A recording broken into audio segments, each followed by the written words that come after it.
جی السلام علیکم۔ میرا یہ واقعہ ہے، ہم 3 پوشن کے گھر میں رہتے تھے۔ سب سے اوپر والی منزل پر تایا جان رہتے تھے۔ وہ ذرا سے ذہنی مریض تھے، اسی لیے میری تائی جان اپنی اکلوتی بیٹی کو لے کر اکثر اپنے مائکے میں رہتی تھیں۔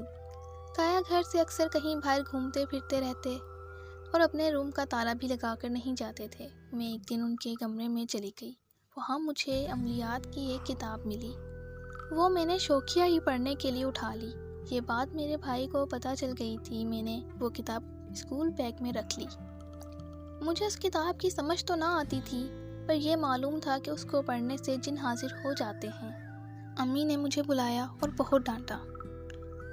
پھر میں نے وہ کتاب قرآن پاک والی الماری میں رکھ دی تاکہ خدا نخواستہ جن نکلے تو قرآن پاک کو دیکھ کر بھاگ جائے۔ وہ کتاب کافی عرصہ تک رکھی گئی اور میں سیکنڈ ایئر میں آ گئی۔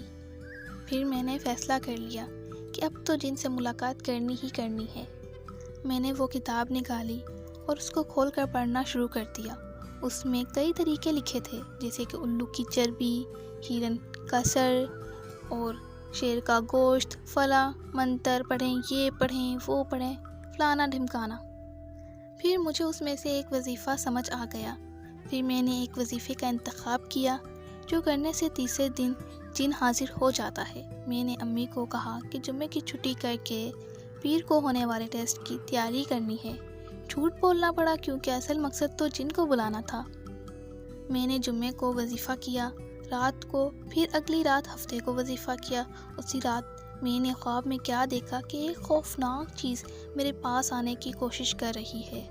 میں نے اس کو روکنے کی بہت کوشش کی، پر اس نے زوردار چماٹا میرے چہرے پر رسید کر دیا اور فوراً سے میری آنکھ کھل گئی۔ اور جیسے ہی آنکھ کھلی تو فجر کی اذانیں شروع ہو گئیں اور میں بہت خوف زدہ ہو چکی تھی اور ڈر بھی ہو چکی تھی۔ تو میں نے جا کے فجر کی نماز ادا کی اور اللہ کا شکر ادا کیا کہ میری جان بچ گئی۔ خدا نخواستہ کچھ بھی ہو سکتا تھا۔ میں نے اللہ سے توبہ کر لی اور یہ عہد کر لیا کہ آج کے بعد ہرگز ایسا کوئی کام نہ کروں گی جس سے میری یا میرے گھر والوں کی حالت خراب ہو یا کوئی ان کے اوپر پریشانی آئے۔ امید کرتی ہوں یہ کہانی آپ کو بے حد پسند آئی ہوگی۔ اپنی رائے سے ہمیں آگاہ کریں۔ پھر ملتے ہیں ایسی ہی مزید سچی کہانیوں کے ساتھ۔